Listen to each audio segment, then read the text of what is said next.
Hey everyone, this is Shweta. Welcome to UPSC वाला। और वापस आ गए हम आपके लिए एक नया सेशन लेके। और आज की क्लास में हम डिस्कस करने वाले हैं एंशिएंट हिस्ट्री का एक बहुत इंपॉर्टेंट चैप्टर। और काफ़ी इंटरेस्टिंग होने वाला है हमारा ये चैप्टर, क्योंकि अभी तक जो भी हम पढ़ रहे थे वो बेसिक्स थे, वो हमारे प्राचीन भारत के इतिहास या इतिहास की समझ विकसित करने के लिए बहुत ज़रूरी था। बेसिकली हम बोल सकते हैं कि वो हमारा एक फाउंडेशन था, हमारी एक नींव थी, जो हमने बहुत अच्छे से कवर करने की कोशिश की। और काफ़ी सारे स्टूडेंट्स के काफ़ी दिन से मैसेजेस आ रहे थे, मैंने सब बच्चों के मैसेजेस भी देखे हैं। जल्दी मैं आपका लाइव डाउट सेशन भी लेने वाली हूँ और उसके बारे में हम आपको इन्फॉर्म कर देंगे। बेसिकली जो आज का चैप्टर है, यहाँ से उस तरह के आपको क्वेश्चंस मिलेंगे जो प्रीलिम्स और मेंस में डायरेक्टली देखने को मिलते हैं, या फिर बोल सकते हैं कि यहाँ से हमारा एक इंपॉर्टेंट चैप्टर स्टार्ट होने वाला है। एंशिएंट हिस्ट्री यहाँ से स्टार्ट हो रही है डायरेक्टली। ओके, तो एंशिएंट हिस्ट्री का एक बहुत इंटरेस्टिंग और इंपॉर्टेंट चैप्टर है जिसको हम बोलते हैं स्टोन एज या फिर पाषाण काल। ओके, पाषाण काल या स्टोन एज क्या है, पहले मैं आपको थोड़ा सा बता दूं। बेसिकली स्टोन एज या पाषाण काल वो टाइम पीरियड है जब हम धीरे धीरे आदि मानव से मानव में कन्वर्ट हो रहे थे, यानी हम धीरे धीरे होमोसेपियंस और होमोसेपियंस सेपियंस में कन्वर्ट हो रहे थे। तो उसे ही हम क्या बोलते हैं, स्टोन एज या फिर पाषाण काल। तो अब आपके दिमाग में क्वेश्चन आएगा कि ऐसा क्यों भाई, क्यों हम उस टाइम पीरियड को स्टोन एज कह रहे हैं? क्योंकि हम आदि मानव से मानव में बदल रहे हैं। मतलब वो टाइम पीरियड था जब हम एक तरह से जानवर से, एप से ह्यूमन में यानी मानव में कन्वर्ट हो रहे हैं। और जानवर की क्वालिटीज़ क्या होती हैं, मतलब जो जानवर की क्वालिटीज़ थी वहाँ से ह्यूमन में कन्वर्ट होने के बीच में हम बेसिकली अपने बेस्ट फ्रेंड किसको बना चुके थे, स्टोन को बना चुके थे। क्योंकि उस समय हम नेचर पे पूरी तरह से डिपेंड थे, और जैसे जैसे हम ह्यूमन के फॉर्म में कन्वर्ट हो रहे थे, जानवर के पास में बड़े बड़े नाखून होते हैं और बहुत सारी चीज़ें होती हैं अपनी रक्षा करने के लिए, जैसे कि ठंडी जगह पे रक्षा के लिए खाल होते हैं, बाल होते हैं, नाखून होते हैं, बड़े दांत होते हैं, बहुत सारी चीज़ें जो नेचर ने उन्हें प्रोवाइड कराई होती हैं। आप देखते भी होंगे डेली टू डेली बेसिस पर। लेकिन क्योंकि हम ह्यूमन के फॉर्म में कन्वर्ट हो रहे थे, तो हमारे अंदर छोटे छोटे से जेनेटिक चेंजेस हमें दिखाई देते हैं। अब वो टाइम पीरियड था जब हमें अपनी रक्षा के लिए, हमें अपने जीवन यापन के लिए स्टोन मिलता है, पत्थर मिलता है। और स्टोन या फिर पत्थर हमारा बेस्ट फ्रेंड बन जाता है, ह्यूमंस का एक बोल सकते हैं परम मित्र बन जाता है। कैसे? ये पूरे टाइम पीरियड में, इस पूरे स्टोन एज में, इस पूरे पाषाण काल में जब हम स्टोन की बात करते हैं, तो स्टोन का हम यूज़ करते हैं कैसे? जब हम मानव रहते हैं तो भाई कोई जानवर हमारे पीछे पड़ा, हम क्या करेंगे? पत्थर, कुछ नहीं है हाथ में, बड़े नाखून नहीं, बड़े दांत नहीं है, तो हमने क्या उठाया? तुरंत पत्थर उठाया, उसको दे मारा। ठीक है, हमें भूख लगी है, पेड़ पे फल लटके हुए, हमने पत्थर उठाया, उसे दे मारा। हमें भूख लगी है, हमें जानवर का शिकार करना है, तो हमने नुकीले पत्थर देखा और जानवर को मारा और उसे चीर फाड़ के उसी से खाया। फिर हमें आग की खोज हमने जब किया, आग इन्वेंट हो रहा है, उस समय पे क्या हो रहा है? पत्थर को पत्थर से मार रहे हैं और उसी मारने के क्रम में हम अग्नि की खोज कर दे रहे हैं। तो बेसिकली जो स्टोन है ना, वो हमारा इस समय पे बेस्ट फ्रेंड होता है, इस पूरे टाइम पीरियड में। इसी वजह से हम इसे स्टोन एज कहते हैं, या फिर आप बोल सकते हैं कि इस पूरे काल में पत्थर का ही हम प्रयोग करते हैं टूल्स के रूप में या औजार के रूप में। इसी वजह से इसे स्टोन एज या फिर पाषाण काल कहा जाता है। ठीक है, तो ये जो चैप्टर है ना, ये स्टोन एज के बारे में ही बताता है। लेकिन प्रॉपर अगर मैं बात करूँ स्टोन एज की, तो इसको हम 3 पार्ट्स में डिवाइड करते हैं। अभी हम थोड़ा आगे डिस्कस करेंगे।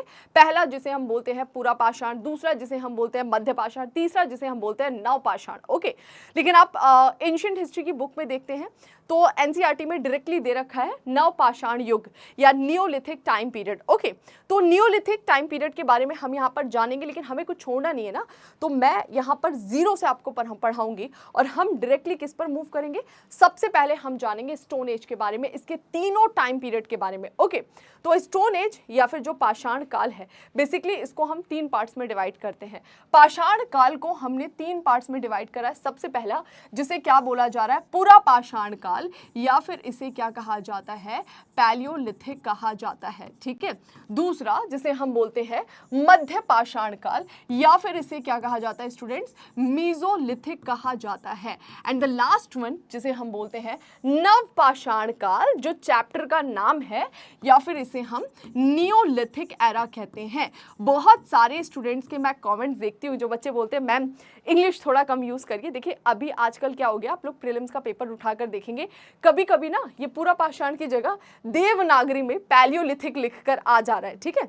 कभी कभी मध्य पाषाण की जगह देवनागरी में मीजोलिथिक लिखकर आ जा रहा है। तो हम क्योंकि सिविल सर्विसेज की तैयारी करें, हमें बेसिक छोटे छोटे जो इंपॉर्टेंट टर्म्स है वो बाइलिंगुअल यानी हिंदी इंग्लिश दोनों में आना चाहिए, कि कभी कोई बोले पैलियोलिथिक तो हमें ऐसे नहीं अरे ये क्या है, ये कौन सी अजीब सी चीज़ की बात कर रहा है, नहीं, हमें दोनों चीज़ों पर थोड़ा थोड़ा ध्यान रखना है। तो आप कोशिश करेंगे हिंदी इंग्लिश जो हमारे टर्म्स है ना वो क्लियर रहे। आपको पूरा लैंग्वेज हिंदी में नहीं कवर करना है, लेकिन हाँ ये बेसिक चीज़ें जो है ये ध्यान रखना है, एग्जाम के लिए इंपॉर्टेंट है, ठीक है। तो इसीलिए मैं क्लास में थोड़ा सा ये टर्म्स यूज़ करती हूँ ताकि आप लोग इससे फैमिलियर रहें, है ना। चलो, तो पूरे स्टोन एज को हमने 3 पार्ट्स में डिवाइड करा, पूरा पाषाण, मध्य पाषाण, नवपाषाण। अब क्यों हम इसे डिवाइड कर पा रहे हैं, किस बेसिस पे हम डिवाइड कर पा रहे हैं, तो ये पूरा वो टाइम पीरियड है जब हमारा बेस्ट फ्रेंड कौन था, स्टोन था, यानी पत्थर ही का हम यूज कर रहे हैं। लेकिन फिर भी समय बीतने के साथ में हमने पत्थर के रूप में कुछ बदलाव किए, और उन बदलाव के आधार पे हमने इसको 3 काल में डिवाइड करा। पैलियोलिथिक वो टाइम पीरियड है या पूरा पाषाण वो काल है जब हमारा ह्यूमंस का 99% डेवलपमेंट होता है। अगर मैं इस समय की बात करूं तो आप मान सकते हैं, इंडिया के कंटेक्स्ट में अगर बात करूं, अगर हम अफ्रीका के कंटेक्स्ट में देखें तो 20 लाख ईसा पूर्व, लेकिन अगर हम भारत की बात करें तो भारत के संदर्भ में हमें पता लगता है पूरा पाषाण काल 6 लाख ईसा पूर्व से शुरुआत होता है और कब तक जाता है, लगभग 10,000 ईसा पूर्व तक का जो टाइम पीरियड है इसे हम पूरा पाषाण या फिर पैलियोलिथिक टाइम पीरियड कहते हैं, ठीक है। दूसरा टाइम पीरियड मेसोलिथिक या फिर मध्य पाषाण, ये चालू होता है बच्चों 10,000 ईसा पूर्व से लेकर, और बहुत छोटू सा समय होता है ये, कितना, लगभग आप मानकर चलिए 2000 साल का। तो ये चालू होता है 10,000 से और कब तक जाता है, 8,000 ईसा पूर्व का जो टाइम पीरियड है इसे हम मध्य पाषाण काल कहते हैं। एंड द लास्ट वन जिसे हम बोल रहे हैं नियोलिथिक या फिर नव पाषाण काल, ये चालू होता है लगभग 8,000 ईसा पूर्व से लेकर, और भारत के अलग अलग क्षेत्रों में नव पाषाण काल अलग अलग समय में आया था, अभी बताऊंगी कैसे। तो हम मानकर चलते हैं ओवरऑल लगभग 3,000 ईसा पूर्व तक हमें नवपाषाण काल दिखाई देता है, ठीक है। तो अब आप बोलेंगे कि ये आपने कैसे डिवाइड करा, ईसा पूर्व तो समझ पा रहे हैं ना, 0 के पहले वाला टाइम पीरियड 6 लाख से लगभग 10,000 तक, इतना सारा जो समय था उसको हम पूरा पाषाण कहते हैं। 10,000 से 8,000, ये 2,000 साल का जो टाइम पीरियड था इसे हम बोलते हैं मध्य पाषाण, और आफ्टर 8,000 BC 3,000 BC तक का जो टाइम पीरियड था इसे हम बोलते हैं नवपाषाण काल। ओके, तो ये तो हमने समझ लिया, लेकिन किस बेसिस पे डिवाइड किया, हमने ये डिवीजन किया है पत्थर के औजार में होने वाले बदलाव के आधार पर। ओके, तो इसमें हमारे 2 इंपॉर्टेंट क्राइटेरिया रहेंगे, एक हमारे औजार में क्या परिवर्तन हो रहा है, ठीक है, और दूसरा हमारे पेशे में क्या परिवर्तन हो रहा है, ठीक है।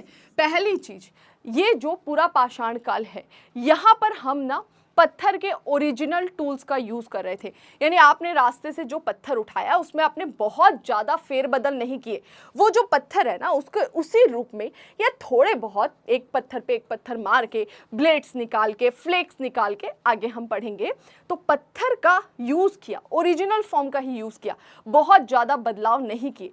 तो जहां पर पत्थर के मूल रूप का प्रयोग किया गया, जिस समय से लेके जिस समय तक, उसे क्या बोला गया, पूरा पाषाण काल बोला गया, ठीक है। दूसरा, ये टाइम पीरियड जब हमने पत्थर के औजारों में परिवर्तन किए और पत्थर पे पत्थर को मार मार के छोटे छोटे स्टोन टूल्स बनाए, माइक्रो फॉर्म में, बिल्कुल छोटे छोटे से, और उन नुकीले छोटे छोटे पत्थरों को हमने डंडों पे लगाया, हमने जानवरों की हड्डियों पर लगाया, उससे हमने तीर बनाए, उससे हमने यूज़ किया भाले के रूप में, इस तरह से। तो जो छोटे छोटे पत्थरों का यूज़ किया जाएगा तीर बनाने में, और उस औजारों का प्रयोग किया जाता है शिकार के लिए या अन्य कार्य के लिए, तो वो पूरा जो टाइम पीरियड था ना उसे हम क्या बोलते हैं, मध्य पाषाण काल, या फिर इसको माइक्रोलिथ माइक्रो मतलब छोटा, लिथ मतलब पत्थर, तो छोटे पत्थर का औजार वाला समय, या फिर इसको मीजोलिथिक भी कहा जाता है टाइम पीरियड। ओके, तो ध्यान रखना है यहाँ पर हम पत्थर के छोटे छोटे औजार का प्रयोग करते हैं।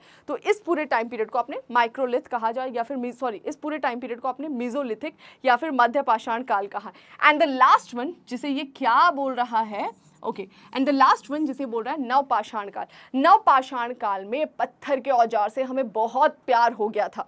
जैसा कि आपको पता भी है, जो भी आपके लाइफ में बहुत इंपॉर्टेंट चीज़ होती है जिसके बिना आपका सर्वाइव करना बहुत डिफ़िकल्ट है। अब कोई यहाँ पे अपने मम्मी पापा को याद कर रहा होगा, कोई यहाँ पर अपने बॉयफ्रेंड को या हस्बैंड को या फियांसे को याद कर रहा होगा, कोई अपने फ्रेंड को याद कर रहा होगा, लेकिन एक्चुअली आज के टाइम पीरियड में किसके बिना लाइफ सर्वाइव करना डिफ़िकल्ट हो गया? आपका मोबाइल फ़ोन है ना, 2 मिनट चला जाए ज़िंदगी ऐसा लगता है कि क्या ख़राब हो गया, क्या चला गया, आत्मा निकल गई शरीर से।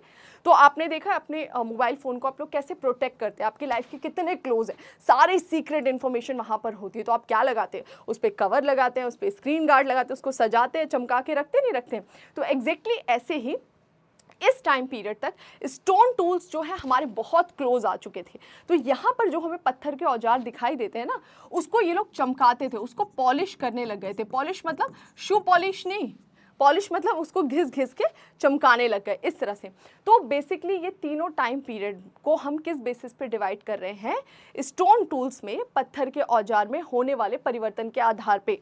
पूरा पाषाण काल में ओरिजिनल स्टोन टूल्स का थोड़े बहुत बदलाव करते हैं। मध्य पाषाण काल में छोटे माइक्रोलिथ, सूक्ष्म पाषाण के औजार का प्रयोग करते हैं, ठीक है। एंड द लास्ट वन जिसे हम बोल रहे हैं नवपाषाण काल, जहां पर हम पॉलिश्ड स्टोन टूल्स यानी कि चमकदार पत्थरों का प्रयोग करते हैं। ओके, सभी के समझ में आ गया? ये तो बात करी पत्थर के औजार की। तो क्या केवल औजार बदल रहा है और औजार बदलने के आधार पे हमने स्टोन एज को पूरे 3 पार्ट्स में डिवाइड कर दिया? नहीं जी नहीं, औजार तो बदलेगा, औजार के साथ साथ में पेशा भी बदलेगा, नेचर पर डिपेंडेंसी भी बदलेगी। तो ये जो पूरा पाषाण काल था, पहला वाला टाइम पीरियड, ये वो टाइम पीरियड था जब हम पूरी तरह से नेचर पर डिपेंडेंट थे। नेचर पर डिपेंड होने का क्या मतलब है? यानी कि हम जो मिलता था, भूख लगी, बाहर निकले, देखा पेड़ पे कुछ लगा हुआ है, अच्छा फल वल तोड़ के खा लिया। बाहर निकले, देखे कोई जंगली अनाज है तो उसको हमने खा लिया। बाहर निकले, भूख लगी, देखा कोई जानवर है, पकड़कर मारा और उसे खा लिया। तो ये वाला जो टाइम पीरियड था, यहाँ पर हम पूरी तरह से क्या थे? शिकारी और खाद्य संग्राहक का जीवन जी रहे थे। यानी कि हम केवल शिकार करते थे और जो खाना हमें मिलता था उन खाने का संग्रहण करते थे, फूड को गैदर करते थे, ना कि हम उगाते थे, ना हम पशुपालन करते थे, ना हम एग्रीकल्चर करते थे। तो बेसिकली यहाँ पर हम पूरी तरह से नेचर पर डिपेंडेंट थे। तो पूरा पाषाण काल में हम ओरिजिनल स्टोन टूल्स का यूज करें, ओरिजिनल या रॉ फॉर्म का। दूसरा, इस समय हम पूरी तरह नेचर पर डिपेंडेंट है, यानी कि हम शिकारी और खाद्य संग्राहक का जीवन व्यतीत कर रहे हैं। अब दूसरा आ जाते हैं जिसको हम बोलते हैं मध्य पाषाण काल या फिर मेसोलिथिक टाइम पीरियड। ये वो टाइम पीरियड था जब, जिसे हम बोलते हैं transition zone. Transition zone Hindi में इसे कहा जाता है संक्रमण काल। मोस्ट इंपॉर्टेंट है ट्रांजिशन जोन, संक्रमण काल। ये बहुत छोटा टाइम पीरियड है। अब आप बोलोगे जी 2000 साल कोई छोटा टाइम पीरियड होता है? नहीं जी नहीं, आज के कंटेक्स्ट में तो 2000 साल छोटा टाइम पीरियड नहीं है, लेकिन जब हम एंशिएंट हिस्ट्री की बात करते हैं तो इन लाखों वर्ष की तुलना में ये 2000 साल तो बिल्कुल छोटू सा हो गया नहीं हो गया? तो ये जो 2000 साल थे, 10,000 से 8000 साल के बीच का टाइम पीरियड, इसको हम ट्रांजिशन जोन कहते हैं, संक्रमण काल कहते हैं। अब वापस क्वेश्चन आएगा जी, संक्रमण काल क्या होता है? ये वो टाइम पीरियड होता है, जैसे कि मैं एज अ स्टूडेंट के कंटेक्स्ट में बताती हूँ थोड़ा सा। जैसे आप घर पर हो, आपने सिविल्स के बारे में कुछ पढ़ा ही नहीं है, कुछ जाना ही नहीं, आप पूरे सिविल्स के मामले में पूरे नालायक हो, ठीक है। और अब आपने प्रिपरेशन करने की ठानी, फिर आप 1 साल 1.5 साल कोई भी ऑनलाइन कोचिंग, ऑफलाइन कोचिंग या कोई भी जो आपके गाइड करने वाले हैं उनके कांटेक्ट में आप आके आपने 1 साल 1.5 साल पढ़ाई करी अच्छे से, और फिर एकदम से क्या बन गए? सिविल सर्वेंट बन गए। तो ये जो बीच का टाइम पीरियड है ना, पढ़ाई करने वाले, जहाँ आप नालायक से लायक बनते हैं, इसको ही हम क्या बोलते हैं? ट्रांजिशन जोन, जो बहुत छोटा होता है। मतलब 20 साल 21 साल आपने ग्रेजुएशन किया, जो बहुत बड़ा टाइम पीरियड है, और फिर 22-25 पे जब आप जॉब लगेंगे तो आगे 60 साल तक काम करेंगे, वो भी बहुत टाइम पीरियड है। लेकिन ये प्रिपरेशन का जोन कितना होता है? 2 साल 3 साल, कोई लोग की पंचवर्षीय योजना भी होती है। तो बेसिकली ये ट्रांजिशन जोन क्या होता है, बदलाव वाला, जब आपको नहीं आते से आता और बिल्कुल प्रो बन जाओगे। तो एग्जैक्टली ऐसा ही ये वो टाइम पीरियड है ना जब हम नेचर पे डिपेंडेंसी से इंडिपेंडेंट होने की तरफ मूव कर रहे थे। यानी इस समय पे हमने धीरे धीरे ऑब्जर्व किया कि जिस जानवर को हम मार के खा रहे हैं, इन्होंने देखा कोई बकरी होगी, उसका बच्चा होने वाला होगा और उसका बच्चा हो गया इनके सामने में, ये लाखों वर्षों हजारों वर्षों की ऑब्जर्वेशन होगी, ठीक है। फिर इन्होंने देखा अच्छा इसके अंदर से बच्चा निकल रहा है, क्यों ना हम ऐसा काम कर लें। फिर इन्होंने कुछ जानवरों की बेसिक जो हैबिट्स होती है उनको ऑब्जर्व किया कि भाई बकरी है, भेड़ है, इनसे इन्हें कोई खतरा नहीं है, वो इनके ही बगल में आके मैं कर रही है, ठीक है। तो ये ऑब्जर्वेशन से इन्हें समझ में आया कि हम तो फूड, ये जो जानवर है इनको हम फूड स्टोरेज के रूप में रख सकते हैं। यानी 4-5 भेड़ बकरी को अपने साथ में बांध लो, जहां जहां जाओ वहां पे चलते जाओ, इन्हीं का बच्चा होगा, उस बच्चे से इनका जो है नंबर्स इंक्रीज होता जाएगा। समझ में आ गया। तो धीरे धीरे यहां से इन्हें क्या समझ में आया कि हम जानवरों को पाल सकते हैं। एनिमल हस्बेंड्री का कंसेप्ट या फिर जिसे हम बोलते हैं पशुपालन, वो पहली बार इसी टाइम पीरियड में हमें दिखाई देता है, जिसे हम क्या बोलते हैं बच्चों, मध्य पाषाण काल बोलते हैं। यही वो टाइम पीरियड था जब हमने थोड़ी सी ऑब्जर्वेशन और बढ़ाई और अब हमारी ऑब्जर्वेशन किस लेवल पर चली गई कि हमने कुछ खाया, खा के किसी फल का बीज फेंका, देखा अगले दिन उठ के अरे यहाँ पर तो बीज फेंका था पौधा उग गया है। मतलब ये लंबी ऑब्जर्वेशन नहीं होगी। जैसे आपने अनाज कुछ खाए फिर कहीं फेंक दिया, ऐसा वहां से अनाज उग गया, मतलब अनाज में छोटे छोटे पौधे निकल गए। तो इस ऑब्जर्वेशन से इन्हें समझ में अच्छा हम खुद भी प्रोडक्शन कर सकते हैं। हालांकि इस समय खेती चालू नहीं होती है, लेकिन ये ऑब्जर्वेशन चालू हो चुकी थी, ठीक है।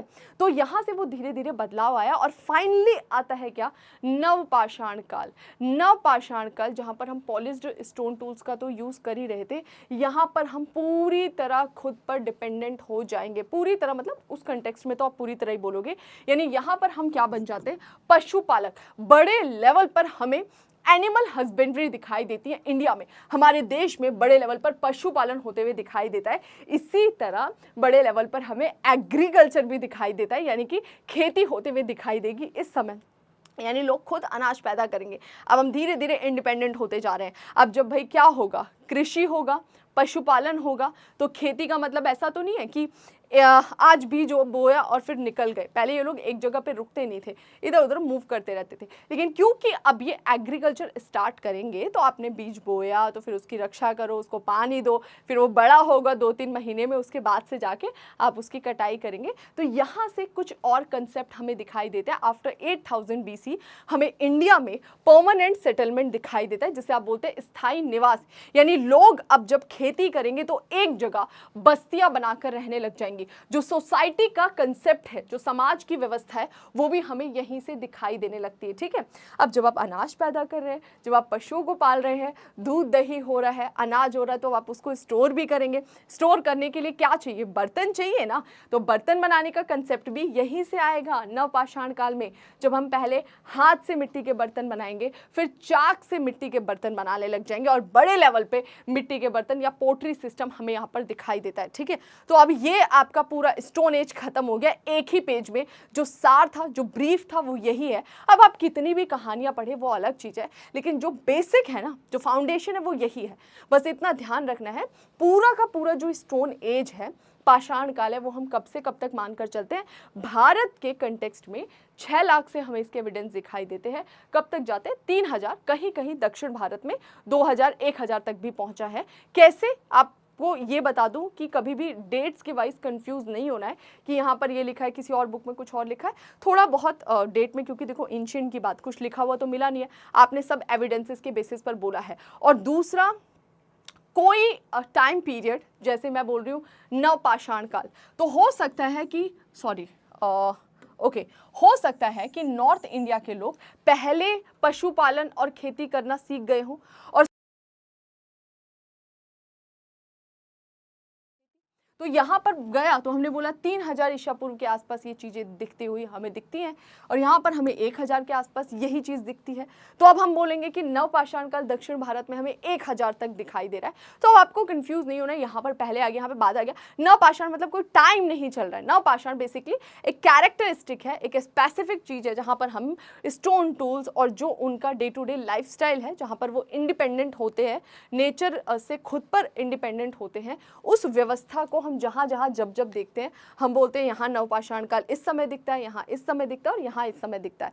ठीक है, तो आई होप यहाँ तक सभी स्टूडेंट्स को क्लियर हो गया होगा। फिर भी आप लोग को अगर कोई भी क्वेरी हुआ करे प्लीज़ आप लोग कॉमेंट सेक्शन में ज़रूर बताया करिए। मैं हर एक बच्चे का एक एक कॉमेंट पढ़ती हूँ।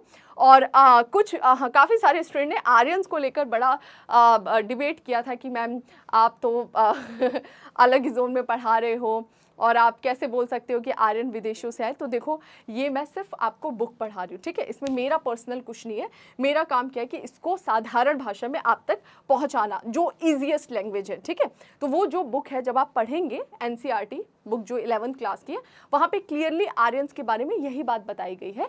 बहुत सारी थ्योरीज हैं, अलग अलग थ्योरीज हैं, बहुत सारे लोगों ने दिया है आर्यंस के आने के बारे में, लेकिन जो मोस्ट एक्सेप्टेड थ्योरी है अगर हम एविडेंस की बात करें, क्योंकि हिस्ट्री किस पर काम करता है, हिस्टोरियंस किस पे काम करते हैं, एविडेंसेस पर।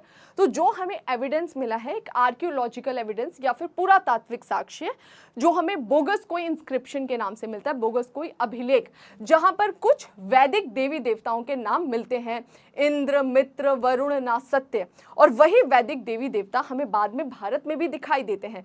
तो उस एविडेंसेस के बेसिस पे जो मोस्ट एक्सेप्टेड थ्योरी है वो यही है कि आर्यंस मूव करके इंडिया में आए थे। ठीक है, और ये वो बुक में बताया गया है, खुद राइटर बोल रहे हैं ये कि ऐसा ऐसा है। तो हम किताब पढ़ रहे हैं, जो वहाँ पर लिखा है मैं आपको वही कन्वे करती हूँ, इसमें मेरा कुछ ऐड वैड किया हुआ नहीं रहता। तो बिल्कुल भी जब आप सिविल सर्विसेज की तैयारी करें, हमको ना ऐसे थोड़ा फ्लेक्सिबल रहना है, किसी भी चीज़ को रिजिड नहीं, मतलब पूरी तरह सकारात्मक, पूरी तरह नकारात्मक नहीं, अपने सोच को थोड़ा सा फ्लेक्सिबल बनाते हुए चलना है। और फिर कोई डाउट है तो आप लोग कमेंट सेक्शन में बिल्कुल बोलिए, तो मैं इसी तरह आपके डाउट्स लेते रहूँगी। ठीक है, चलो अभी आगे बढ़ जाते हैं, आते हैं हमारे चैप्टर पर। तो ये तो पूरी एक आपका ब्रीफ एक इंट्रोडक्शन हो गया। जितना मैंने बताया प्लीज़ इसको नोट डाउन कर लेंगे, इतना समझना आपके लिए बहुत ज़रूरी है। अब जल्दी जल्दी हम कवर कर लेते हैं। और ये देखो, ये था स्टोन एज, इस तरह की इनकी लाइफस्टाइल हुआ करती थी। ठीक है, आदि मानव, बचपन में बहुत सारी मूवीज़ वगैरह देखी होंगी ना। चलो अभी आ जाते हैं, बुक का जो फर्स्ट पेज है वो यहीं से स्टार्ट हो रहा है। पुरापाषाण काल, पहला टाइम पीरियड के बारे में बात कर रहा है जिसको हम बोलते हैं पुरापाषाण काल। और हम बाइलिंगुअल देखेंगे, इंग्लिश भी थोड़ा थोड़ा देखना जरूरी है, इसको आप लोग याद कर लेंगे। ठीक है, जितने भी स्टूडेंट्स हैं मेरे, ये जरूर काम करेंगे, दोनों में पता होना चाहिए।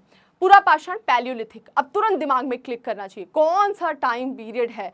तो 6 लाख से लेकर हम मानकर चल रहे हैं लगभग 6 लाख BC से लेकर या ईसा पूर्व से लेकर बिफोर क्राइस्ट एरा से लेकर कब तक का समय, लगभग 10,000 ईसा पूर्व तक का जो समय है, इसको हम किस नाम से जान रहे हैं, इसे हम जान रहे हैं पैलियोलिथिक या पुरापाषाण काल। अब बता रहा है राइटर, भारतीय पुरापाषाण युग यानी कि जो हमारे इंडिया का पैलियोलिथिक टाइम पीरियड है, इंडिया का स्पेसिफिक इसलिए बोल रहा है कि पैलियोलिथिक दूसरे कंट्रीज में भी है, वो अपने हिसाब से बता रहे हैं कि हमने हमारे स्टोन एज को, क्योंकि हर जगह तो ह्यूमंस एप से ही ह्यूमन में कन्वर्ट हुआ है ना, तो वही हम पहले स्टोन्स का यूज करते थे। तो भारतीय पुरापाषाण युग जो है, इसे पत्थर के औजार के स्वरूप में होने वाले परिवर्तन के आधार पर 3 अवस्थाओं में बांटा जाता है। अब वापस से आप कंफ्यूज हो जाएंगे, ये क्या बोल दिया भाई, तो बिल्कुल साधारण भाषा में मैं आपको एक चीज समझाती हूँ, यहीं पे लिख देती हूँ, थोड़ा सा आप लोग समझ जाओ। ठीक है, ये रहा हमारा पाषाण काल, जितनी जगह इसी में कर लेते हैं, समझिएगा। पाषाण काल को आप 3 पार्ट्स में डिवाइड कर रहे हो। ठीक है, बिल्कुल हमें इसको कॉम्प्लिकेट नहीं करना है। एक जिसे आप बोल रहे हैं पूरा पाषाण काल, पैलियोलिथिक, इस समय से इस समय तक, डन। दूसरा जिसे आप बोल रहे हैं मध्य पाषाण काल या फिर इसे हम मीजोलिथिक कहते हैं। एंड द लास्ट वन, इन दोनों का भी हम पढ़ेंगे, नवपाषाण काल या फिर इसे आप नियोलिथिक कहते हैं। ठीक है, तो अब आपके दिमाग में क्वेश्चन आएगा कि यहाँ पर क्या बात कर रहा है, यहाँ पर इन दोनों की बात नहीं कर रहा है, यहाँ पर इसकी बात कर रहा है कि भारतीय पुरापाषाण काल को जो हम पत्थर के औजार इस समय यूज करते हैं ना, इस लंबे समय में 6 लाख से 10,000 साल, इतने लंबे इस लाखों वर्ष में हमने पत्थर के औजार में थोड़े बहुत बदलाव कर दिए थे। रॉ फॉर्म ही था लेकिन थोड़े बहुत चेंजेस छोटे मोटे कर दिए थे। तो उन चेंजेस के बेसिस पे इस पूरा पाषाण काल को भी राइटर बोलता है, इस पैलियोलिथिक टाइम पीरियड को भी हम 3 पार्ट्स में डिवाइड करते हैं। पहला जिसको हम बोलते हैं आरंभिक या फिर निम्न पुरा पाषाण काल, इसको इंग्लिश में बोलते हैं लोअर पैलियोलिथिक एज। ओके, दूसरा जिसे हम बोलते हैं मध्य पुरा पाषाण काल, middle paleolithic age. Okay, and the last one ऊपरी पुरा पाषाण युग या फिर इसे कहा जाता है अपर पैलियोलिथिक एज। ध्यान से सुनना है, ये पूरा पाषाण काल जब हम पत्थर के ओरिजिनल फॉर्म का ही यूज कर रहे थे, लेकिन उन ओरिजिनल टूल में थोड़े बहुत चेंजेस कर दिए इन 6 लाख वर्षों में, तो उन थोड़े बहुत चेंजेस के बेसिस पे इस पूरा पाषाण काल को हमने 3 पार्ट्स में डिवाइड करा।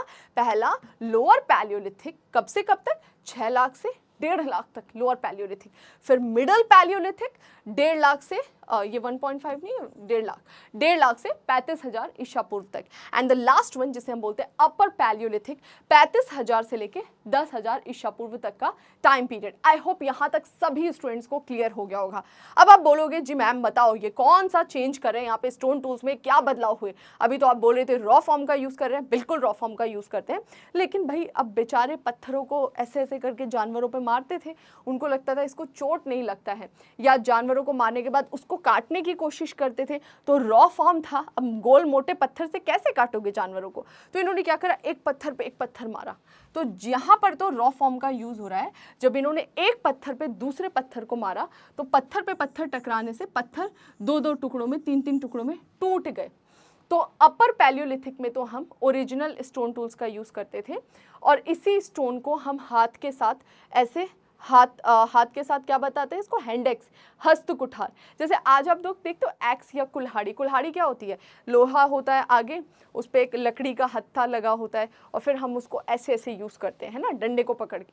अब हैंड एक्स क्या था कि पत्थर को हाथ से पकड़कर इस तरह से मार रहे हैं, इसको बोलते थे हैंड एक्स, हस्त कुठार, हाथ की कुल्हाड़ी। ठीक है, तो ये जो आरंभिक या निम्न पूरा पाषाण काल था, इसका जो इनिशियल स्टेज था लगभग 6 लाख से 1.5 लाख साल तक, यहाँ पर हम पत्थर को उठाते थे, समझ में आ गया। फिर ये टाइम पीरियड जब हमने पत्थर पे पत्थर को मारा, छोटे छोटे ऐसे फ्लेक्स निकल जाएंगे, इस तरह के मोटे मोटे फ्लेक्स निकल जाते थे। फिर हम उसका यूज़ करते थे जानवरों को काटने में, पीटने में। समझ में आ रहा है? इसको बिल्कुल अपने आप पे कनेक्ट मत करने लग जाना, कुछ बच्चे यहाँ पे वेजिटेरियन होंगे बोलेंगे क्या चल रहा है ये, है ना। एंड द लास्ट वन जिसको हम बोलते हैं अपर पैलियोलिथिक। अपर पैलियोलिथिक क्या होता है, और पत्थर पे पत्थर को मारा और पतले पतले यहाँ पे ब्लेड्स निकल गए, और ब्लेड्स का यूज़ करेंगे स्किन को निकालने के लिए, तक्षणी, खुरचनी, इस तरह के हमें स्टोन टूल्स यहाँ पर दिखाई देते हैं। अब ये ध्यान रखना है, ऐसा नहीं है कि जो पुराने स्टोन टूल्स थे वो काम करना बंद कर गए, ये यहाँ पर जाएगा, ये सारे यहाँ पर जाएंगे और ये सारे आगे जाएंगे, लेकिन जो नए चेंजेस हो रहे हैं ना उनके बेसिस पे हमने इसका ये नाम रखा। तो आई होप यहाँ तक सभी के समझ में आ गया। काम इस तीनों टाइम में वही था, हम पूरी तरह नेचर पर डिपेंडेंट थे, खाद्य संग्राहक और शिकारी के रूप में हमारा जीवन चल रहा था। तो बस इसको रटना नहीं है, ध्यान रखना है। स्टोन एज के 3 पॉइंट्स, पुरा पाषाण, मध्य पाषाण, नव पाषाण, इन दोनों की अभी हम बात नहीं करें, हम इधर ही घूम रहे हैं। पुरा पाषाण या पैलियोलिथिक, क्योंकि 6 लाख साल का टाइम पीरियड है, तो इस 6 लाख साल को हमने 3 पार्ट्स में डिवाइड करा। Lower palaeolithic, middle palaeolithic, upper palaeolithic, निम्नपुरा, मध्यपुरा, ऊपरीपुरा। ठीक है, यहाँ पर हैंडेक्स, यहाँ पर इसको बोलते हैं फलक, फलक टूल्स, या फिर इसको बोलते हैं क्या बोलते हैं, फ्लेक टूल्स बोलते हैं, है ना। और इसे बोलते हैं ब्लेड टूल्स, या फिर बोलते हैं ब्लेड्स का यूज़ करते थे यहाँ पर। ओके, तक्षणी, खुरशनी, इस तरह के औजार हमें दिखाई देते हैं। आई होप यहाँ तक सभी की समझ में आ रही है। ये देखो, ये इनकी लाइफस्टाइल थी, ऐसे ही रहते थे, घूमते रहते थे एक जगह से दूसरी जगह, जानवर को मारा, उला लला करके चलते थे, बस ये सब चीज़ें हैं। चलो अभी आगे बढ़ जाते हैं। ये वाला जो है ना, ये वाला चार्ट आपको याद रखना है, ठीक है।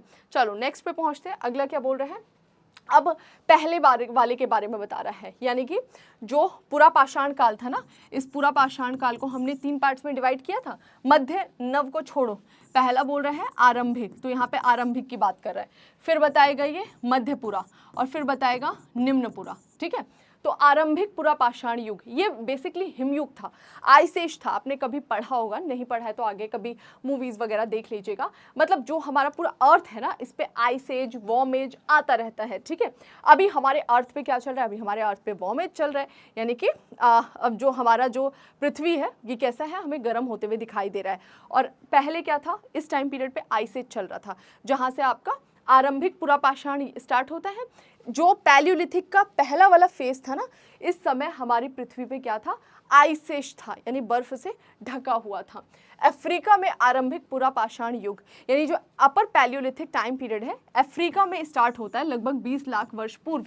तो अगर आपसे कभी पूछा जाए तो बस एक दिमाग में होना चाहिए कि वर्ल्ड कंटेक्स्ट में एक बच्चे का मैसेज आया था, वो बोल रहे थे कि मैम कभी आप 20 लाख बोल रहे हो, कभी आप 5 लाख बोल रहे हो। तो देखो, जब भी वर्ल्ड कंटेक्स्ट में बात होगी ना, तो हमें पता है कि जो ह्यूमंस का ओरिजिन है वो कहाँ से होता है, अफ्रीका से होता है ना, साउथ ईस्टर्न पार्ट से। तो जब भी वर्ल्ड कंटेक्स्ट में बात करेंगे ना, तो मैं 20 लाख बोलूंगी। और जब भी मैं भारत के लिए बोलूंगी, किधर गया अपना देश, ये रहा, जब भी मैं भारत के लिए बात करूंगी तो हम कितना बोलेंगे, 6 लाख या 5 लाख बोलेंगे। तो अब आपको कंफ्यूज नहीं होना है, याद रखना है किस कंटेक्स्ट में बात हो रहा है। तो बस यही बोल रहा है, अपर पैलियोलिथिक स्टार्ट होते ही कि जो आरंभिक पुरा पाषाण काल है, अफ्रीका में 20 लाख वर्ष पूर्व स्टार्ट हुआ था, भारत में हमें दिखाई देता है लगभग 6 लाख वर्ष के आसपास हमें दिखता है। इससे ज्यादा पुराना हम क्यों नहीं बोलते हैं भाई, ये क्यों कैसे बोल रहा है 6 लाख। हमें एविडेंस मिला जिसको हम बोलते हैं पुरातात्विक साक्ष्य, आर्कियोलॉजिकल एविडेंसेस। बहुत अच्छे से बताया आपको मैंने क्या होते हैं आर्कियोलॉजिकल एविडेंसेस, और उसका हम हिस्ट्री को प्रिडिक्ट करने में कैसे यूज करते हैं हम, मतलब हिस्टोरियंस। तो बस यहाँ पर यही है कि भारत में आरंभिक पुरा पाषाण काल 6 लाख वर्ष से ज्यादा पुराना नहीं है। और हमने ऐसा क्यों बोला, क्योंकि हमें एक एविडेंस मिलता है, भारत का ही एक राज्य है महाराष्ट्र, उसके बोरी नामक स्थान से हमें जो एविडेंस मिलता है वो बताता है अपर पैलियोलिथिक के बारे में, कि भाई इस तरह के कुछ एविडेंसेस मिले हैं। और उससे हमें, जब हमने उसको परीक्षण किया तो हमें पता लगा कि वो 6 लाख वर्ष से ज़्यादा पुराना नहीं है। कल को कोई ऐसा एविडेंस मिल जाए जो कि 8 लाख वर्ष पुराना हो, तो हम बोल देंगे कि भारत में अपर पैलियोलिथिक 8 लाख वर्ष पुराना है। कल को कोई और मिल जाए जिसमें 18 लाख वर्ष पुराने सिम्टम्स दिखाई दे रहे, तो हम वो बोल देंगे। आप समझ पा रहे हैं? तो कुछ चेंजेस आ सकते हैं जैसे जैसे हमें एविडेंसेस मिलते हैं। फिलहाल के लिए यहाँ तक समझ में आ गया होगा। अब आगे क्या बोल रहे हैं जी, आगे बोल रहा है कि जो अपर पैलियोलिथिक था ना, बस कुछ नहीं, ज़्यादा इसको कॉम्प्लिकेटेड नहीं करना है। अपर पैलियोलिथिक में तो हम पत्थर के रॉ फॉर्म जो था, ये देखो ऐसा पत्थर उठाया, रास्ते में कहीं भी मिल जाएगा। आजकल तो देखो बड़ी बड़ी सिटीज़ में चारों ओर रोड हो गए, बड़े बड़े फ्लैट्स हो गए, तो पत्थर मिट्टी कम ही दिखाई देते हैं। हमारे टाइम में घर के आसपास ऐसे पत्थर मिलते रहते थे। तो ये यहाँ के लोग जो है अपर पैलियोलिथिक वाले इस तरह के पत्थर का यूज़ करते थे। उठाया, हाथ से ऐसे नुकीला पार्ट आगे किया और मारा, जानवर को मारा, पेड़ काट रहे हैं, जो करना है कर रहे हैं। तो ये जो टूल्स यूज़ करते थे ना, क्योंकि इसको यूज़ कैसे कर रहे हैं, हाथ के साथ लगा के, ना कोई डंडा है, ना कोई मेटल है, कुछ नहीं है ना हड्डी है, तो इस वजह से इसे हैंडेक्स कहा जाता था, या फिर इससे विदारणी, खंडक, इस तरह के कई सारे टूल्स बनाए जाते थे रॉ फॉर्म से, उसका इस समय प्रयोग किया जाता था। और ये जो इस समय के टूल्स थे ना, चाहे हम हैंडेक्स की बात करें जिसे हस्त कुठार कहा जाता था, विदारणी, खंडक की बात करें, तो इन सब का, जैसे विदारणी क्लीवर हो गया, खंडक जिसे चॉपर कहते हैं, उसको ऐसे ऐसे चॉप करने के काम आता था। तो ये 3 टूल्स याद रखने हैं, हस्त कुठार, विदारणी, क्लीवर, या फिर विदारणी, चॉपर। तो ये जो तीनों है ना, ये basically upper Palaeolithic time period में या फिर आरंभिक पुरा पाषाण काल में हम प्रयोग किया करते थे, ठीक है। और ये टूल्स का यूज़ क्या करते थे, वही जानवरों को मार के उसको काटने के लिए, या फिर मिट्टी खोदने के लिए, या पेड़ों को छीलने के लिए, या जानवरों की खाल को छीलने के लिए। बेसिकली हम पूरी तरह नेचर पे डिपेंड थे, तो यही सब काम हम कर रहे थे, तो बस इससे यही काम लिया जाता था। चलो जी आगे बढ़ जाते हैं, नेक्स्ट चलते हैं। इस युग के स्थल, अब अपर पैलियोलिथिक हमें कहाँ दिखाई देता है, इंडिया में। यानी सबसे पहले जो आरंभिक पुरा पाषाण काल था, लगभग 6 लाख से 1.5 लाख साल का जो टाइम पीरियड है, वो हमें कहाँ पर दिखाई देता है। तो अभी तक तो मैंने मैप को छोड़ा नहीं है, मैं आप लोगों को भी बोलूँगी कि मैप का सहारा लेते रहिए, थोड़ा बहुत जो है ड्रॉ करते रहिए, मेंस में बहुत आपके लिए हेल्पफुल होगा, इवन पूरी हिस्ट्री को कनेक्ट करने के लिए काफ़ी हेल्पफुल होगा। तो इस युग के स्थल हमें कहाँ पर मिलते हैं, पंजाब। पंजाब कौन सा, पाकिस्तान वाले हिस्से में जो पंजाब गया है, उस पंजाब की सोहन वैली में, ठीक है। कश्मीर और थार का जो मरुभूमि स्थल है वहां पर, उत्तर प्रदेश के मिर्जापुर जिले में हमें बेलन घाटी दिखाई देती है, और मध्य प्रदेश की भीमबेटका गुफा। स्पेसिफिकली अगर मैं ये लोकेशन की बात करूं, तो जो अपर पैलियोलिथिक 6 लाख से 1.5 लाख ईसा पूर्व का जो ये इतना बड़ा टाइम पीरियड है, हैंड एक्स, क्लीवर, विदारणी वाला, ये लोग कहाँ बैठे हुए थे। तो इस मैप पे कुछ दिखाई नहीं दे रहा, लेकिन मैं बता दूं, इधर है हमारी सोइन वैली, इधर है हमारी बेलन वैली, ठीक है। ये रहा हमारा हमारा थार और कश्मीर वाला स्थल, और ये रहा मध्य प्रदेश का भीमबेटका वाला क्षेत्र।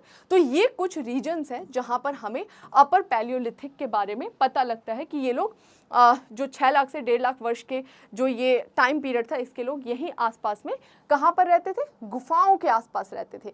क्यों रहते थे? क्योंकि ये पत्थरों का प्रयोग करते थे, तो इन्हें पहाड़ी क्षेत्र चाहिए था जहाँ पर पत्थर इजीली अवेलेबल हो। ओके, सभी के समझ में आ गया? क्लियर हो गया? चलो आगे बढ़ जाते हैं। ये शैलाश्रय का उपयोग मानवों के ऋतुकालीन बसेरे के रूप में किया जाता था। देखो, ये गुफाएं क्यों ढूंढते थे? 2 कारण थे। पहला कारण तो इन्हें पत्थरों का प्रयोग पड़ता था, जानवरों को मारने के लिए, शिकार हो गया या छीलने काटने, अपनी रक्षा के लिए भी ये यूज करते थे, कभी कभी आपस में भी भिड़ जाते थे, ये सब काम। तो पत्थरों का प्रयोग एक तो ये औजार के रूप में करते थे, प्लस ये गुफाएं क्यों पहाड़ी क्षेत्रों पर ही क्यों रहते थे? क्योंकि इनका कोई घर तो था नहीं, ये घर तो बना के रहते नहीं थे, स्थायी निवास भी नहीं करते थे। आज यहाँ पर शिकार खत्म हुआ तो थोड़ा आगे खिसक जाएंगे ढूंढने के लिए, यहाँ जानवर खत्म हुए थोड़ा अलग चले जाएंगे, पानी खत्म हुआ थोड़े अलग चले जाएंगे। जैसे मौसम चेंज होता था तो उस हिसाब से भी इनकी मूवमेंट चलती रहती थी।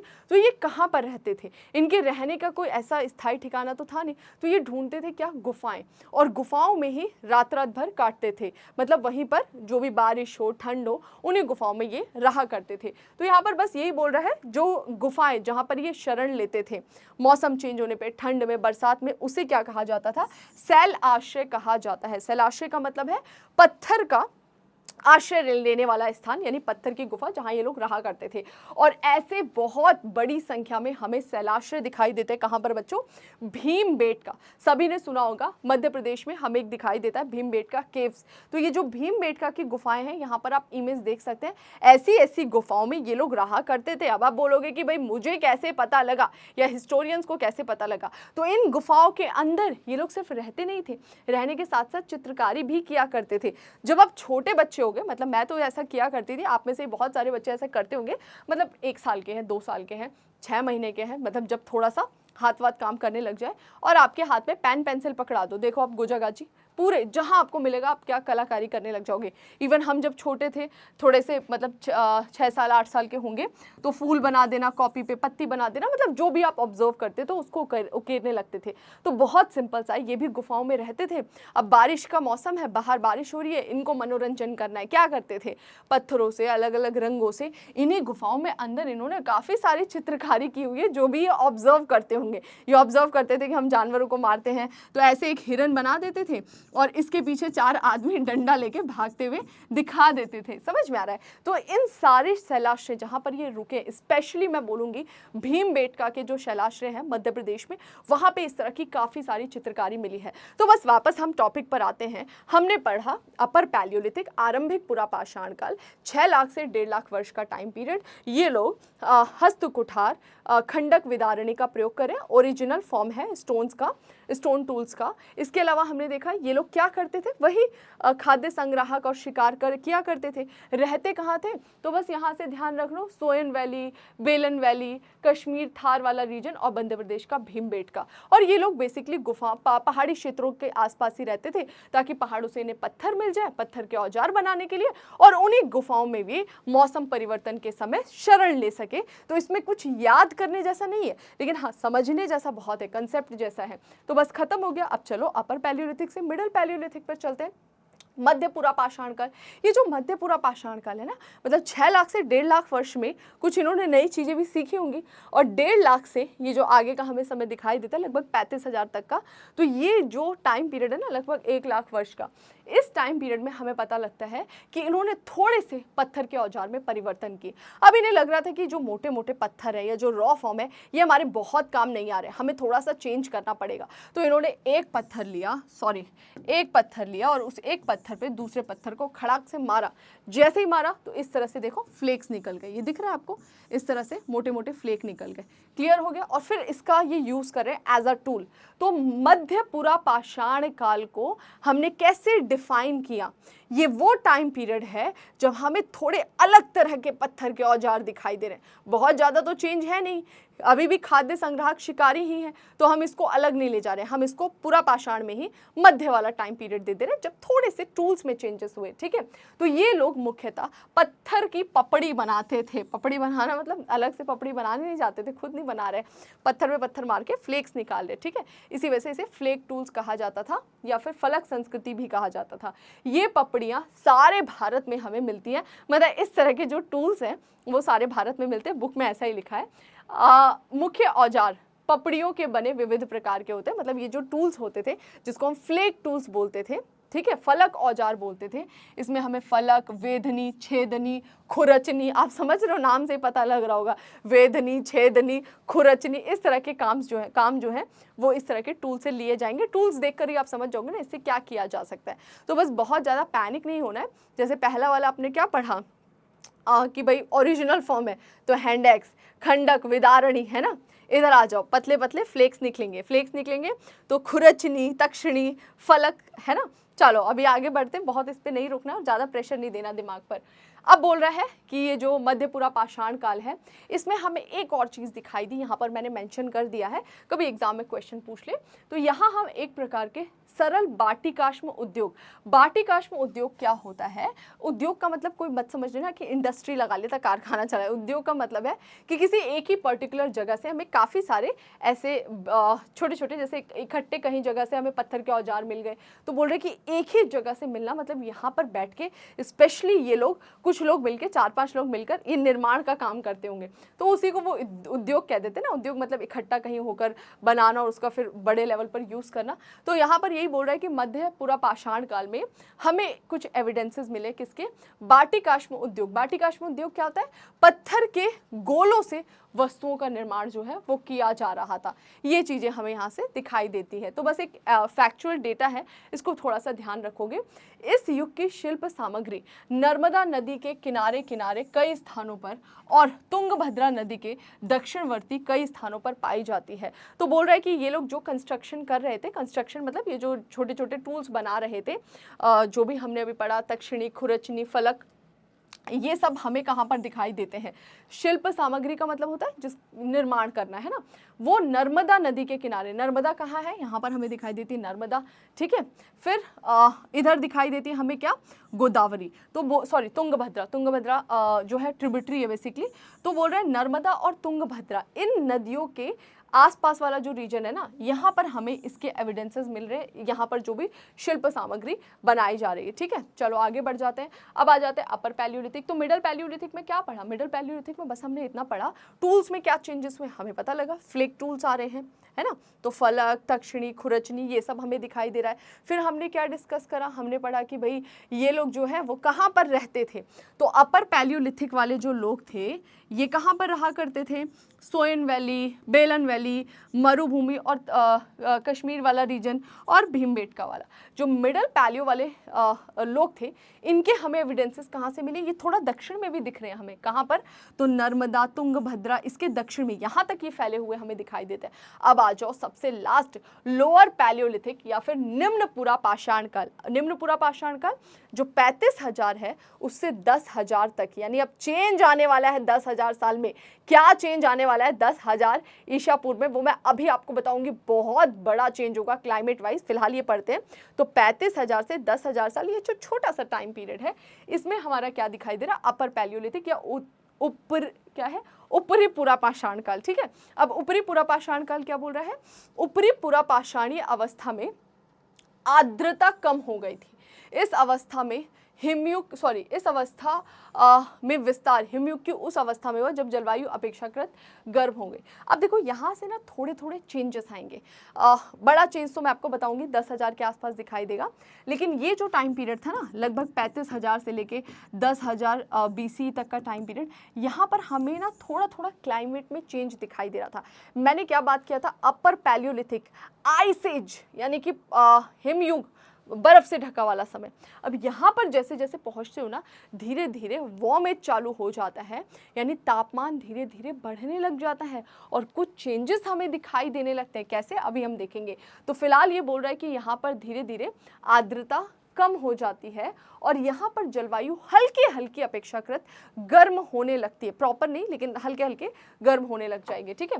इस टाइम पीरियड की दो विशेषताएं अगर मैं बात करूं लोअर पैलियोलिथिक की, तो देखो इस तीनों टाइम पीरियड में थे तो हम शिकारी और खाद्य संग्राहक, तो हमारा बिहेवियर में कोई चेंज नहीं आ रहा है, टूल्स में और थोड़ा सा कहाँ रह रहे हैं ये थोड़ा नजर रखना है। तो दो विशेषताएं क्या है, नए चकमक उद्योग की स्थापना और होमो सेपियंस सेपियंस यानी कि आधुनिक जो मानव है इसका रूप हमें यहाँ से दिखाई देने लगता है। यानी ह्यूमन का जो 99% डेवलपमेंट है एज अ ह्यूमन भी वो हमें इस टाइम पीरियड में दिख जाता है। तो होमो सेपियंस जो आधुनिक प्रारूप का मानक है, वो मानव है, वो हमें यहाँ पर मानव करो से मानव हमें यहाँ पर दिखाई देने लगता है, ठीक है। तो ये वाला जो ह्यूमन का फॉर्म है वो हमें यहाँ पर दिख जाता है, कहाँ पर, अपर पैलियोलिथिक में, ऊपरी पुरापाषाण काल में, ठीक है। चलो जी आगे बढ़ जाते हैं, नेक्स्ट चलते हैं। अब किसकी बात कर रहा है, इसमें बोल रहा है कि भारत में फल्कों और तक्षणियों का स्थान, यानी कि यहाँ पर हमें दिखाई देते हैं ब्लेड टूल्स। देखो फ्लेक टूल्स तो वहाँ पर थे, यहाँ पर बेसिकली हमें ब्लेड टूल्स दिखाई देते हैं। ब्लेड टूल्स क्या हो जाता है कि जो पतले पतले फ्लेक्स निकल रहे थे ना, उन पत्थरों पे और पत्थर मारे तो ये पत्थर और पतले हो जाएंगे, इस तरह से बिल्कुल पतले पतले हो जाएंगे, नुकीले नुकीले पतले पतले धारदार से, ये दिख रहा है बिल्कुल पतले पतले, तो इसको हम बोलते हैं ब्लेड टूल्स। तो अपर पैलियोलिथिक टाइम पीरियड में या ऊपरी पुरापाषाण काल में ब्लेड टूल्स का यूज किया जाता था। मानवों के उपयोग के लायक यहाँ पर हमें दिखाई देता है कि ये लोग काफी सारी गुफाओं में रहते थे। और ये देखो जो अभी मैंने बात किया था चित्रकारी किया करते थे, तो ये लोग भी भीमबेटका और ऐसी गुफाओं में रहा करते थे। जो जहाँ रह रहा था वहीं रह रहा था, बस चीजें थोड़ी थोड़ी आगे बढ़ जाएंगी, थोड़े थोड़े टूल्स में डिफरेंस आ जाएंगे, जैसे ये ब्लेड टूल्स का यूज करेंगे और इस तरह से जहाँ गुफाओं में रहते थे। देख रहे हो ये चित्रकारी, ये क्या है, इधर छोटे छोटे मानव बने हुए एक दूसरे के पीछे पड़ रहे हैं, जानवरों का शिकार करें, तो ये सब चित्रकारी हमें इस समय दिखाई देने लगती है, ठीक है। स्पेसिफिक अगर मैं इनके लोकेशन की बात करूं तो यहाँ पर थोड़ा सा हाईलाइट कर रहा है कि अपर पैलियोलिथिक वाले हमें कहाँ दिखाई देते हैं, और दक्षिण में चले जाओ, आंध्रा रीजन, कर्नाटका, महाराष्ट्र, केंद्रीय मध्य प्रदेश, दक्षिणी उत्तर प्रदेश और बिहार का जो पठारी क्षेत्र है वहाँ पर पाया जाता है। तो नर्मदा तुंगभद्रा तक तो पहुँचे ही थे, इधर पहुँच जाओ, बोल रहा है कि ये कर्नाटका वाला रीजन है, आंध्र प्रदेश वाला जो रीजन है वहाँ पर, थोड़ा सा मध्य प्रदेश का जो सेंट्रल वाला पार्ट है, भीमबेटका ऑलरेडी रहते ही थे वो लोग, वहाँ पर आगे बढ़ेंगे। उत्तर प्रदेश का जो दक्षिणी हिस्सा और बिहार, ये जो है एक्स्ट्रा ऐड हो रहा है यहाँ पर, तो यहाँ पर ये लोग रहा करते थे। अब आपसे कभी भी पूछा जाएगा पैलियोलिथिक या फिर पुरापाषाण काल के बारे में, आई थिंक सभी स्टूडेंट्स 2 मिनट में ही इस पूरे के पूरे पुरापाषाण काल को निपटा देंगे। कैसे निपटाएंगे, तो बस इधर जाना है पुरापाषाण काल, ठीक है। ये टाइम पीरियड कब से लेके कब तक था, तो 6 लाख से लेकर लगभग हम मानकर चल रहे हैं 10,000 ईसा पूर्व तक का। मैं इतनी बार इसलिए बताती हूँ ताकि आपको क्लास में ही याद हो जाए, ज़्यादा भरोसा नहीं है मुझे आप पे कि घर जाके आप करोगे। तो पुरापाषाण काल को हमने 3 पार्ट्स में डिवाइड करा, सबसे पहले निम्न पुरापाषाण काल, फिर दूसरा मध्य पुरापाषाण काल, फिर तीसरा उच्च पुरापाषाण काल। जी इस समय कोई बहुत बड़ा चेंज आया क्या, नहीं, कोई चेंज नहीं आ रहा था, हमें दिखाई दे रहा था वही हमारा जीवन था। हम शिकारी कर रहे थे और भोजन का संग्रह कर रहे थे, फूड गैदरिंग कर रहे थे, खाद्य संग्राहक और शिकारी के रूप में हम जीवन यापन कर रहे थे। लेकिन हमारे डेवलपमेंट में चेंज आया, हम एप से धीरे धीरे मानव में कन्वर्ट हो गए थे। तो ये वो टाइम पीरियड था जब हम पूरी तरह मानव में कन्वर्ट हो गए। और क्या चेंज आया, क्लाइमेट में चेंज आया। यहाँ पर हमें क्या दिखाई देता है, हिमयुग, ओके। और यहाँ आते आते हमें क्या दिखाई देने लगता है, वार्म एज दिखाई देने लगता है। तो वहाँ पे आइस एज था और यहाँ पे तापमान थोड़ा थोड़ा गर्म होने लग जाता है। ये जो मेजर चेंजेस दिखाई देते हैं, ठीक है। यहाँ पर आप एप के फॉर्म में थे और यहाँ पर आप धीरे धीरे मानव के रूप में कन्वर्ट हो गए। और कोई चेंज आया, हाँ जी, टूल्स का चेंज आया। तो यहाँ पर हम हस्त कुठार का यूज़ कर रहे हैं, यहाँ पर हम फ्लेक टूल्स का यूज़ कर रहे हैं, यहाँ पर हम ब्लेड टूल्स का यूज़ कर रहे हैं। और भी कोई चेंज आया क्या, हाँ जी, लोकेशन वाइज हमें कुछ चेंजेस दिखाई देते हैं। जैसे ये लोग जो थे वो कहाँ दिखाई देते हैं, सोयन वैली, बेलन वैली, इधर आ जाओ, भीमबेटका, ये किधर थार और कश्मीर वाला रीजन हो गया। फिर ये लोग कहाँ रहते थे, ये थोड़े दक्षिण में भी चले गए, कहाँ पर, नर्मदा तुंगभद्रा तक चले गए। ये लोग कहाँ चले गए, ये और दक्षिण में भी चले गए। तो ये दिखाई देते हैं कर्नाटका, आंध्र प्रदेश, इधर आ जाओ, दक्षिणी मध्य प्रदेश, यूपी और बिहार, यहाँ तक ये पहुँच गए। तो बस ये रहा पूरा पैलियोलिथिक, इतना ही बस हमें यहाँ पर समझना है। आई होप यहाँ तक सबको क्लियर हो गया होगा। और ज़्यादा दिमाग नहीं लगाना है, जितना ईजीएस्ट रखोगे ना उतना अच्छे से समझोगे। जितना क्लास में कराए ना, इसको बार बार जुगाली किया करो। जैसे एक तो होता है पहली बार पढ़ डालना, है ना, एक बार की रीडिंग मार लेना। अब क्या होगा, एक बार की रीडिंग के बाद बार बार दिमाग में उसको रिवाइज करो, अच्छा इसके बाद क्या था, उसके बाद क्या था, ऐसे चलते फिरते भी रिवाइज करो और थोड़ा थोड़ा डेली 5-10 मिनट दे दिया करो क्लास में आने से पहले कि एक बार हम रिवाइज कर ले। जितना रिवीजन करोगे ना उतना ज़्यादा इस पर आपका एक फाउंडेशन स्ट्रांग होगा, और एक बार आपके सारे बेसिक्स क्लियर हो गए, आपका एक फाउंडेशन बन गया, तब मैं बोलूँगी आप उठाओ जो बुक्स पढ़नी है पढ़ो। वैसे तो मैं रिकमेंड करूँगी कि एक बुक को ही मल्टीपल टाइम्स पढ़िए, लेकिन फिर भी आपको लग रहा है कुछ हमें और फैक्ट चाहिए और हमें अपनी क्वालिटी बढ़ानी है फैक्चुअल डेटा को लेकर या कुछ और कंसेप्ट को लेकर, तो मैं यही बोलूँगी पहले एक को अच्छे से याद कर लो, अच्छे से उस पर कमांड बना लो, उसके बाद से कुछ उसमें ऐड ऑन करना, वरना इतना कन्फ्यूजन हो जाएगा ना। लेकिन एक बार आपका बेस क्लियर हो गया, कंसेप्ट क्लियर हो गया, फिर आप इसमें जोड़ते रहो जो जोड़ना है, ठीक है। चलो आगे बढ़ जाते हैं, समय कम है, बहुत जल्दी से मैं आगे बढ़ूंगी। नेक्स्ट है मध्य पाषाण काल या फिर मीजोलिथिक युग। ओके, तो अब हम किधर गए, मध्य पाषाण काल। अभी तो मैंने मध्य बोला, नहीं नहीं नहीं, वो जो मध्य था वो मध्य पूरा पाषाण काल था। ओके, मिडल पैलियोलिथिक एरा था, ये मध्य पाषाण काल है, ये मीजोलिथिक है। वापस आओ उसी डायग्राम पे, कैसे हमने बताया था। तो सबसे पहले पाषाण काल को अपने डिवाइड करा, पूरा पाषाण काल, मध्य पाषाण काल, नव पाषाण काल, और इस पूरा पाषाण काल को आपने वापस डिवाइड करा है किसमें, निम्न पूरा, मध्य पूरा, और लास्ट में आ जाएगा उच्च पूरा। ठीक है, तो इस वाले मध्य में और इस वाले मध्य में कंफ्यूज नहीं होना है, ये मध्य पाषाण है और ये मध्य पूरा पाषाण है। ये हम निपटा चुके हैं, अभी हम ये हम निपटा चुके हैं। अभी हम किसकी बात करें, इसकी बात करें। क्लियर हो गया। तो मध्य पाषाण काल या फिर इसको मीजोलिथिक कहते हैं। ठीक है, मध्य पाषाण या फिर मीजोलिथिक।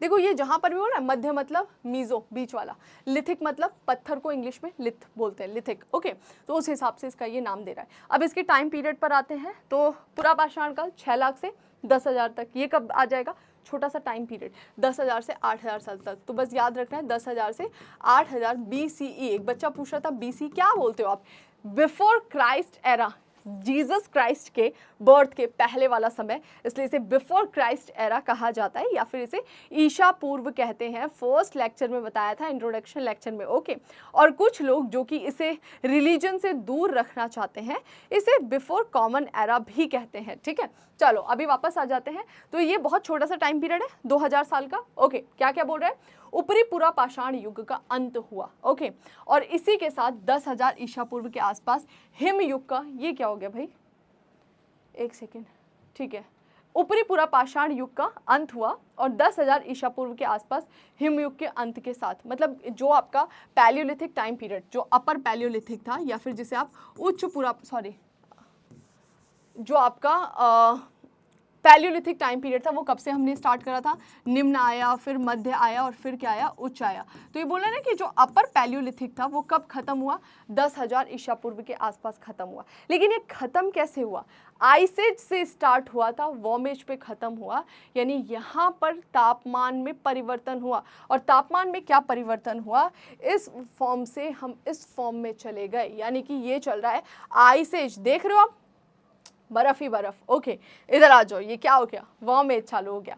अब भाई गर्मी आती है तो क्या होता है, गर्मी आती है तो भाई देखा है अपने ठंड के मौसम में, बहुत बेसिक ऑब्जर्वेशन है, आप लोग करते रहा करिए, मैं तो करती हूँ बहुत अच्छे से। तो ठंड के मौसम में देखा आपने, ज़्यादा जानवर नहीं दिखाई देंगे, मक्खी मच्छर नहीं दिखाई देते, इंसान भी कम दिखाई देते, छुप के रहते हैं ना ठिठुर के ठंड में। लेकिन जैसे ही गर्मी आती है भाई बाहर निकलो, अब मक्खी मच्छर, चींटी मकौड़े, कीड़े, सांप बिच्छू, बरसात में तो और निकल के आ जाते हैं। तो बस एग्जैक्टली ऐसा ही होता है टेम्परेचर चेंज होने पे, आइस एज से वार्म एज में। अब वार्म एज में क्या हुआ, तापमान धीरे धीरे बढ़ने लगा।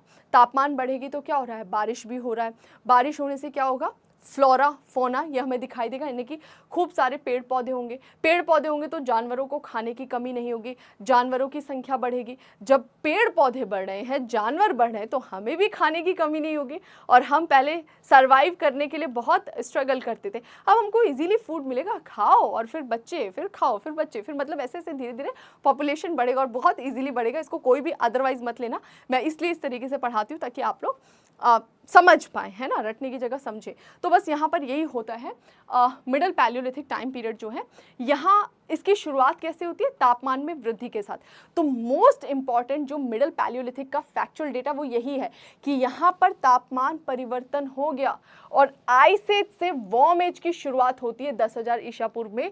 ऐसा नहीं कि इसी दिन 10,000 ईसा पूर्व के वाले दिन एकदम से गर्मी बढ़ गई, बताया था ना मैंने, 35,000 से धीरे धीरे प्रोसेस चालू हुआ और यहाँ पे प्रॉपर हमें वार्म एज दिखाई देने लगता है। ठीक है, अब जलवायु गर्म हुई, शुष्क हुई, तो धीरे धीरे क्या होगा, जलवायु बदलने के साथ साथ पेड़ पौधे, जीव जंतु, इन सब में परिवर्तन हुए।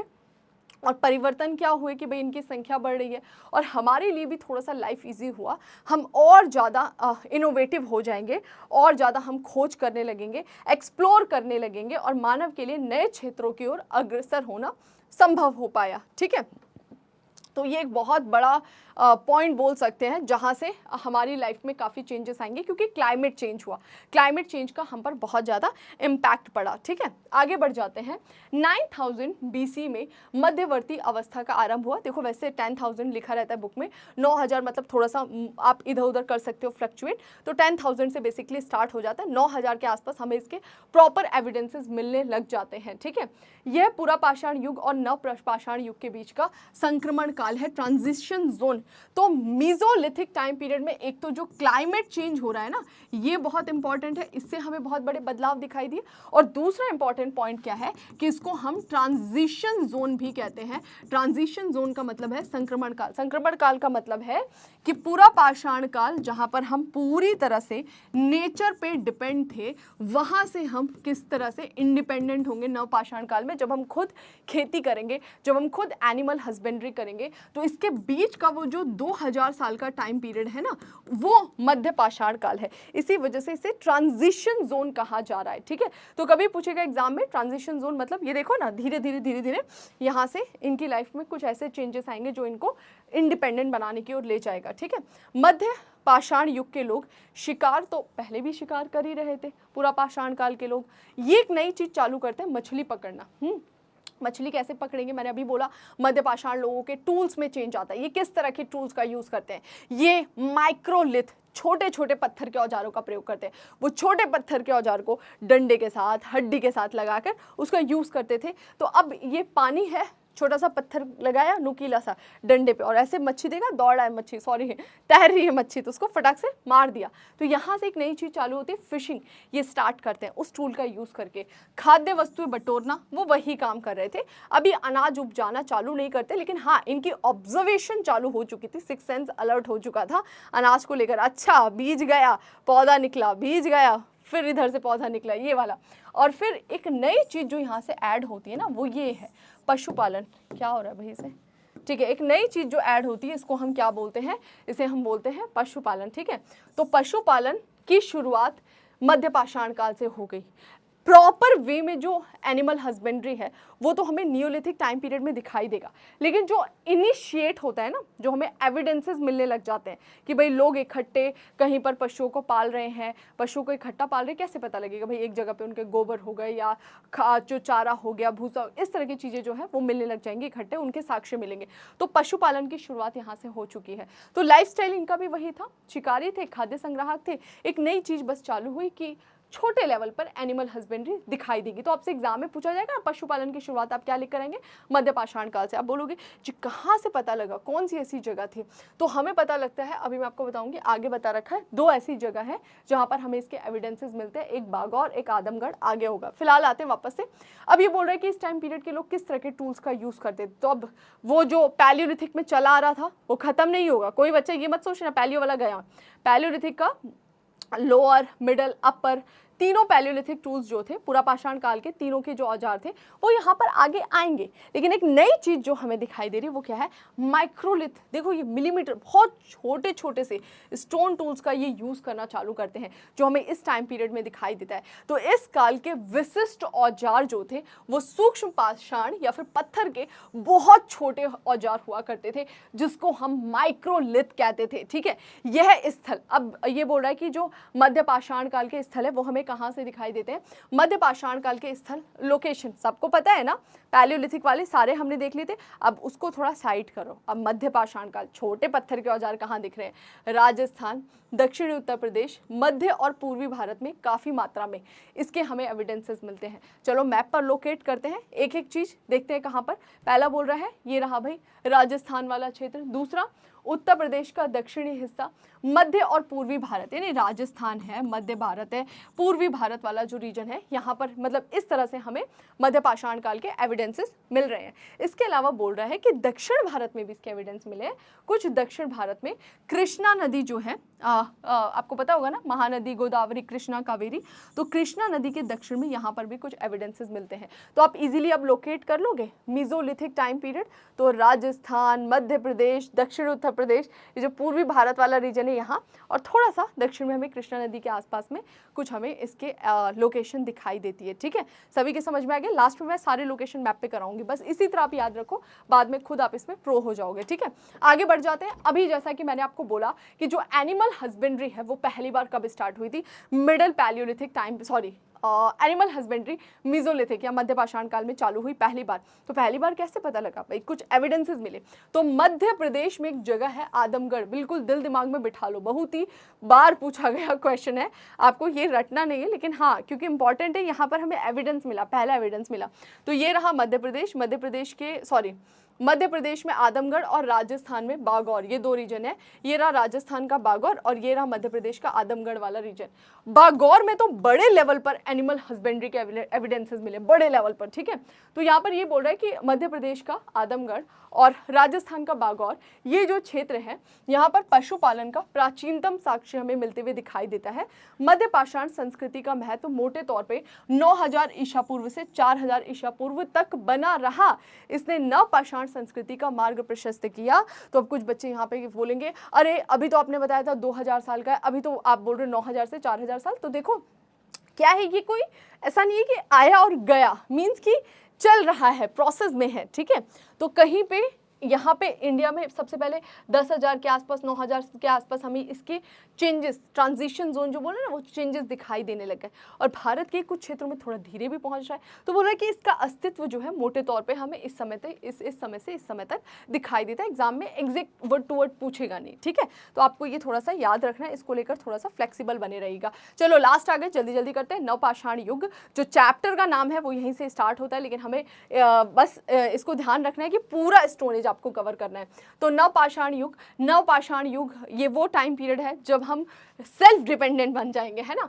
प्रथम खाद्य उत्पादक और पशुपालक, यानी अब हम खुद अनाज पैदा करेंगे और पशुओं को पालेंगे और बस एक जगह पर रहना चालू करेंगे, फिर मिट्टी के बर्तन बनाएंगे, फिर पहिया आएगा, मतलब एक सोसाइटी वाला स्ट्रक्चर यहाँ से क्रिएट होने लग जाता है। नवपाषाण, इसको नियोलिथिक कहते हैं। 9000 ईसा पूर्व से आरंभ होता है। अब कुछ बच्चे बोलेंगे 9 से वो, 9 से ये, ऐसा नहीं है। 10,000 के आसपास मध्य पाषाण काल के हमें चेंजेस दिखाई देते हैं और फिर वो चेंजेस धीरे धीरे नवपाषाण काल में कन्वर्ट हो रहे तो 8,000 7,000 साल के आसपास ये रिफ्लेक्ट होने लगता है। तो एग्जैक्ट अगर मैं इसके टाइम पीरियड की बात करूं तो आप बोल सकते हो कि 8,000 से लेकर 3,000 BC के आसपास हमें इसके एविडेंसेस मिलते हैं। कहीं कहीं पे लेट भी जाता है, जैसे दक्षिण भारत में। ठीक है, अब बोल रहा है कि नवपाषाणिक स्थल के बारे में, जैसे कि मैंने अभी आपको बोला, भारत के अलग अलग क्षेत्रों में अलग अलग समय पे। तो आपको ये नहीं सोचना है कि एक टाइम है, कोई मौसम है जो एक साथ आएगा, नहीं। नवपाषाण का मतलब क्या है? Polished stone tools, animal husbandry, agriculture, मतलब खेती, पशुपालन, पॉलिशदार पत्थर, इसका प्रयोग जब हो रहा है ना जहाँ पर, उसके हिसाब से बोल रहे कि यहाँ पर अब नवपाषाण काल आ गया। तो यहाँ पर बस राइटर यही बोलता है कि विंध्यन पर्वत जो है, ये आपको यहाँ पर पता है, इंडिया के मैप पर देखो तो विंध्यन, सतपुड़ा, 2 ब्लॉक माउंटेन्स दिखाई देते हैं। तो विंध्यन पर्वत के उत्तरी पृष्ठों पर कुछ नवपाषाणिक स्थल हैं जो हमें 5000 ईसा पूर्व के आसपास दिखाई देते हैं। वहीं दक्षिण भारत में जो नवपाषाणिक बस्तियां हैं, दक्षिण भारत वाली, वो हमें दिखाई देते हैं 2500 BC के आसपास। वहीं दक्षिण और पूर्वी भारत में कुछ ऐसे भी स्थल हैं जहां पर हमें 1000 ईसा पूर्व के आसपास नवपाषाणिक स्थल दिखाई देते हैं। तो बोल रहे हैं कि वो डिपेंड करता है कहां पर ये चीज कब पहुंच रही है। तो इसको लेकर बहुत रिजिड नहीं होना है, कहीं पे 5000 पर भी दिखाई दे रही, कहीं पे 2500 पे भी, और कहीं 1000 ईसा पूर्व के आसपास भी चल रहा है। ओके, चलो, तो इस तरह का इनका लाइफस्टाइल होगा। सोसाइटी बनते हुए दिखाई दे रहा है, कोई पशु पाल रहा है, कोई खेती कर रहा है, झोपड़े बनने बनने लग गए और एक साथ ये लोग रहने लग जाएंगे। चलो जल्दी से आगे चलते हैं। इस युग के लोग पॉलिशदार पत्थर का प्रयोग करते थे, यानी ये लोग को अपने पत्थर के औजार से बहुत प्यार हो चुका था। बताया था फोन वाला प्यार, तो बस वैसा वाला ही इनका प्यार हो चुका था। और ये देखो पॉलिशदार पत्थर, मतलब बिल्कुल चमका दिए इन्होंने अपने पत्थरों को। तो ये एक स्पेसिफिक हमें कैरेक्टर दिखाई देता है। और ज़्यादातर ये लोग क्या करते थे, कुल्हाड़ी ही बनाया करते थे, पत्थर की कुल्हाड़ी का प्रयोग करते थे। अब कभी भी ये ध्यान रखना है, पुराने जो टूल्स हैं वो मरेंगे नहीं, पुराने टूल्स चलते रहेंगे। ये नई चीज़ें जो हैं वो यहाँ पर रिफ्लेक्ट होने लगती है। नेक्स्ट, नवपाषाण युग के निवासियों द्वारा कुल्हाड़ियों के आधार पर, मतलब बोल रहे हैं कि जो न्यूलिथिक टाइम पीरियड के लोग थे वो पॉलिश्ड वाले या पॉलिशदार पत्थरों का प्रयोग तो करते थे, कुल्हाड़ी बनाने का प्रयोग करते थे, और कुल्हाड़ी ही ज़्यादातर ये लोग बनाया करते थे। लेकिन जो इनकी कुल्हाड़ी थी ना, उसमें कुछ चेंजेस थे। उन कुल्हाड़ी के चेंजेस के आधार पर इसने नवपाषाण काल के टाइम पीरियड को 3 पार्ट्स में डिवाइड कर रखा है। एक वो नवपाषाणिक स्थल जो हमें उत्तर पश्चिम में दिखाई दे रहे हैं, ये लोग जो थे ना, ये एक तरह की कुल्हाड़ी बनाते थे। कैसी कुल्हाड़ी? वक्राधार आयताकार कुल्हाड़ी। इस तरह का कुछ वक्राधार आयताकार कुल्हाड़ी हुआ करती थी। उत्तर पूर्वी वाले नवपाषाणिक स्थल, यहाँ से जो हमें नवपाषाणिक एविडेंसेस मिल रहे हैं, ये लोग भी पॉलिशदार पत्थरों का प्रयोग कर रहे थे, कुल्हाड़ी बना रहे थे। लेकिन इनकी कुल्हाड़ियाँ कैसी थी? आयताकार दस्ता लगा होता था इनकी कुल्हाड़ी में। दस्ता मतलब जो पकड़ने वाला होता है, वो आयताकार लगा रहता था। और दक्षिण भारत में जो नवपाषाणिक स्थल थे, इनकी कुल्हाड़ियों की बगले अंडाकार और हत्था जो है वो इस तरह से नुकीला हुआ करता था, और बगले जो है वो इस तरह से अंडाकार हुआ करती थी। तो बेसिकली ये यहाँ पर क्या बोल रहा है कि नवपाषाण काल के जितने भी स्थल हमें भारत में दिखाई देते हैं, हमें पता था ये लोग पॉलिशदार पत्थर का तो प्रयोग करते थे, सबके पॉलिश जो स्टोन टूल्स है, ठीक है, और सबकी कुल्हाड़ियां हैं। लेकिन हमने देखा कि इंडिया के स्पेसिफिक रीजन में इनके द्वारा अलग तरह की कुल्हाड़ियां प्रयोग की जा रही हैं। तो हमने देखा नॉर्थ वेस्टर्न पार्ट जो है, यहाँ पर किस तरह की कुल्हाड़ी है, ठीक है, नॉर्थ ईस्टर्न पार्ट है, यहाँ पे किस तरह की कुल्हाड़ी है, सदर्न इंडिया वाला पार्ट है, यहाँ पे किस तरह की कुल्हाड़ी है। और इसके बेसिस पे हमने इन लोकेशंस को अभी पढ़ना है कि नॉर्थ वेस्ट में इस तरह की कुल्हाड़ी वाले कौन कौन से नवपाषाणिक क्षेत्र दिखाई देते हैं, नॉर्थ ईस्ट में इस तरह की कुल्हाड़ी वाले कौन कौन से क्षेत्र दिखाई देते हैं, और दक्षिण भारत में इस तरह की कुल्हाड़ी वाले कौन से क्षेत्र दिखाई देते हैं। बस समय कम है, बहुत जल्दी चलते हैं। सबसे पहले बोल रहा है उत्तर पश्चिम संस्कृति, ये रहा आपका उत्तर पश्चिमी संस्कृति। यहाँ पर हमें कौन कौन सी चीजें दिखाई देती हैं, तो पहला बोल रहा है इसके अंतर्गत मेहरगढ़ और कश्मीर के नवपाषाणिक संस्कृति आती है। मेहरगढ़ प्रेजेंट डे हमें कहाँ दिखाई देता है बच्चों? पाकिस्तान में, ठीक है। और ये जो कश्मीर वाला रीजन है ना, यहाँ पर भी हमें 2 इंपॉर्टेंट लोकेशन दिखाई देती है, एक जिसे हम बोलते हैं बुर्ज होम और दूसरा गुफ कराल। तो ये जो उत्तर पश्चिम संस्कृति है, जो किस तरह की कुल्हाड़ियों का प्रयोग कर रहे हैं, ये वक्राधार आयताकार कुल्हाड़ी का प्रयोग कर रहे हैं। तो इस तरह की कुल्हाड़ी का प्रयोग करने वाले नवपाषाणिक स्थल कौन से हैं? मेहरगढ़ है, बुर्ज होम है, गुफ कराल है, ये तीनों नवपाषाणिक स्थल है और स्पेसिफिक इस तरह की कुल्हाड़ी बना रहे हैं। अब जल्दी से देखते हैं मेहरगढ़। मेहरगढ़ कहाँ है? बलूचिस्तान में हमें दिखाई देता है। इसे ब्रेड बास्केट के नाम से जाना जाता है, कोची मैदान में अवस्थित है। यहाँ के लोग क्या करते थे? नवपाषाण है तो पशुपालन करेंगे, नवपाषाण है तो अनाज पैदा करेंगे। तो पता लगता है कि ये लोग एनिमल हस्बेंड्री और एग्रीकल्चर स्टार्ट कर चुके थे। और यहाँ पर जो भी आपका ग्रेन्स था वो कौन सा उपजाया जा रहा था? गेहूं, जौ, ठीक है। और किस तरह के जानवर पालते थे? तो शुरुआत में बकरियां, गाय पालते थे, लेकिन धीरे धीरे बकरियों की संख्या कम हो गई और गायों की संख्या बढ़ जाती है मेहरगढ़ में। और जैसे जैसे गायों की संख्या बढ़ेगी, क्या होगा? एग्रीकल्चर में बेनिफिट चालू हो जाएगा। जितनी ज्यादा गाय उतना ज्यादा खेती बड़े लेवल पर हमें दिखेगा। तो बस यहाँ पर खेती धीरे धीरे और अच्छी होने लग जाती है। और फिर यही मेहरगढ़ आगे चलकर आपको हड़प्पा सभ्यता के जो शहर बनते हैं उसमें कन्वर्ट होते हुए दिखाई देगा। हालांकि वो बात का हमारा टॉपिक है, ठीक है। चलो आगे बढ़ जाते हैं। अब कश्मीर वाला जो रीजन है, वहां पर 2 इंपॉर्टेंट हमें लोकेशन दिखाई देते हैं नवपाषाणिक। एक है बुर्ज होम, दूसरा है गुफ कराल। बुर्ज होम के बारे में बता रहा है कि श्रीनगर के उत्तर पश्चिम में स्थित है। यहाँ पर शिकारी और मछली जो है उसको पकड़ा करते थे, यानी फिशिंग वगैरह करते थे। बुर्ज होम के लोग जो है ना, वो इस तरह के मिट्टी के बर्तन का प्रयोग करते थे, क्योंकि आपको पता है नवपाषाण काल में मिट्टी के बर्तन जो है वो बनने चालू हो जाएंगे। और इंपॉर्टेंट जो हमें चीज पता लगती है बुर्ज होम में, कि कब्रों में पालतू कुत्ते मालिक के शव के साथ, मतलब इस समय पे जो है शव में बेसिकली ये चीज आ चुकी थी ट्रेंड में, कि माना जा रहा था कि अब जो मरता है उसके साथ जिसको दफनाया जाता है वो वहां पर उसके साथ जाएगा। तो इस तरह की जो चीजें वो धीरे धीरे हमें यहाँ पर दिखेंगी। बर्तन को दफनाएंगे, आभूषण को दफनाएंगे, ये सब धीरे धीरे चालू हो जाएगा। तो यहाँ पर हमें पहली बार दिखता है बुर्ज होम में कि पालतू कुत्ते को मालिक के साथ दफना दिया जाता था। भारत के चिरांद में भी हड्डी के उपकरण जो है ओके, भारत का चिरांद। अब यहाँ पर एक और इंपॉर्टेंट लोकेशन दिखाई दे रहा है, चिरांद जो है हमें बिहार में दिख रहा है। बोल रहे चिरांद जो है यहाँ पर भी हड्डी के उपकरण मिल रहे हैं। हड्डी के उपकरण बेसिकली कौन से, हिरण सींगों के बने हुए हमें कुछ उपकरण दिखाई देते हैं। और चिरांद जो है वो क्यों डेवलप हुआ था एज अ न्यूलिथिक साइट, क्योंकि यहाँ पर हमें काफ़ी सारी रिवर्स दिखाई देती हैं, और रिवर से मतलब एग्रीकल्चर होगा, एग्रीकल्चर है, एनिमल हस्बेंड्री, तो धीरे धीरे ये न्यूलिथिक साइट में कन्वर्ट हो जाता है। तो ये कुछ इंपॉर्टेंट न्यूलिथिक साइट थे, कहाँ के, इंडिया के नॉर्थ वेस्टर्न वाले पार्ट के। वो ध्यान रखना है थोड़ा सा, बुरझोमनी वो गुफ कराल का हो जाएगा बस।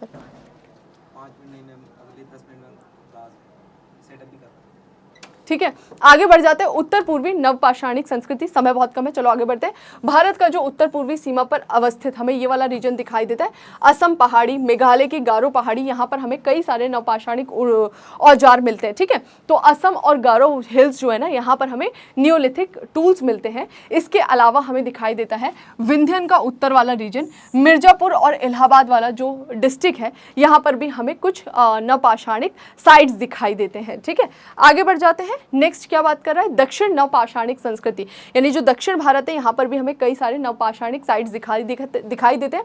कौन कौन से, गोदावरी के दक्षिण में, बेसिकली ये जो गोदावरी रिवर है ना, इसके दक्षिण में मिलता है। कर्नाटक के, सबको याद करके आना है, सबको लोकेशन होमवर्क देकर जा रही हूँ, मुझे कॉमेंट सेक्शन में बताइएगा सब लोगों ने लोकेट किया कि नहीं किया। तो कर्नाटक में इंपॉर्टेंट लोकेशन है नवपाषाणिक साइट्स जो है, मस्की, ब्रह्मगिरी, हल्लूर, कोडक्कल, पिकलीहल, संगनकल्लू।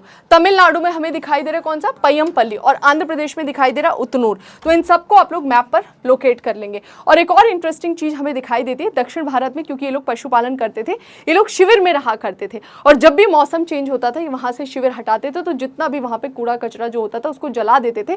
तो ऐसे कई सारे राख के ढेर हमें दक्षिण भारत के कुछ न्यूलिथिक साइट से मिले, जैसे कर्नाटक का पिकलीहल जो है, वहां पर हमें इस तरह के राख के ढेर मिलते हुए दिखाई देते हैं। ठीक है, बाकी नियोलिथिक साइट्स में हमें इंपॉर्टेंट चीज दिखाई देती है कि ये लोग, थैंक यू लगा दिए, नेक्स्ट क्लास है मैम लाइव। कहाँ लगा दी थी, माइक बंद कीजिए, एंड हो गया है, यहाँ एंड हो गया, ये अभी कितना चलेगा, 1 मिनट, 1 मिनट, ठीक है चलाओ जल्दी। ठीक है, बस नवपाषाणिक जो काल है इसके बारे में हमें ये पता लगता है कि ये लोग पुराने कृषक समुदाय के थे। नवपाषाण युग के निवासी जो है वो सबसे पुराने कृषक समुदाय थे। तो जैसा कि हमें पता है कि दिमाग में क्वेश्चन आता है कि सबसे पहले एग्रीकल्चर कब से चालू हुई, तो सबसे पहले एग्रीकल्चर यहीं से चालू हुआ था, नवपाषाण काल से चालू हुआ था। तो यहाँ पे आप सबको क्लियर है ना। तो आज हमारे देश में इतना ज़्यादा लोग जो फार्मर्स है, जो ग्रामीण सभ्यता से बिलोंग करते हैं, आप सभी को ध्यान रखना है कि भाई कहाँ से हमारे देश में ये एग्रीकल्चर की शुरुआत हो रही है। नियोलिथिक टाइम पीरियड से कुदालों का प्रयोग करते थे, बेसिकली डंडे पे ना ये क्या करते थे, डंडों पे पत्थर का वो लगा देते थे और उससे जोर जोर से मारते थे, और उससे वो लोग क्या करते थे, एक तरह से जुताई का काम करते थे। ठीक है, पॉलिशदार पत्थर का प्रयोग करते थे, सूक्ष्म औजार जो है पत्थरों के उनका प्रयोग करते थे। इसके अलावा स्थायी रूप से घर बनाकर रहने लग गए थे। और यहाँ पर हमें पता लगता है पहली बार मिट्टी के बर्तनों का प्रयोग होता है। पहले मिट्टी के बर्तन हाथ से बनाए जाते थे और बाद में चाक का प्रयोग जो है वो किया जाने लगा। ठीक है, तो आई होप यहाँ तक सभी के समझ में आ गया होगा। बस ये था हमारा आज का सेशन। अगर आपको वीडियो अच्छी लग रही है, इन्फॉर्मेटिव लग रही है, तो प्लीज़ सीरीज़ को फॉलो करिए, बिल्कुल भी इसे मिस मत करिए। और जितने हमारे प्रीवियस लेक्चर हैं उन सबको देख कर आइएगा और कमेंट सेक्शन में फीडबैक जरूर दीजिएगा कि आज की क्लास आपको कैसी लगी। और जितने भी लोकेशंस मैंने बताए हैं प्लीज़ इनको लोकेट करिएगा और कमेंट सेक्शन में बताइएगा किन किन बच्चों ने लोकेट किया या नहीं किया है। होमवर्क है ये आपका, नेक्स्ट क्लास में मैं जरूर इससे रिलेटेड क्वेश्चन पूछूंगी। तो चलिए मिलते हैं नए सेशन में, तब तक अपना ध्यान रखिए, रिवीजन करते रहिए। Thank you.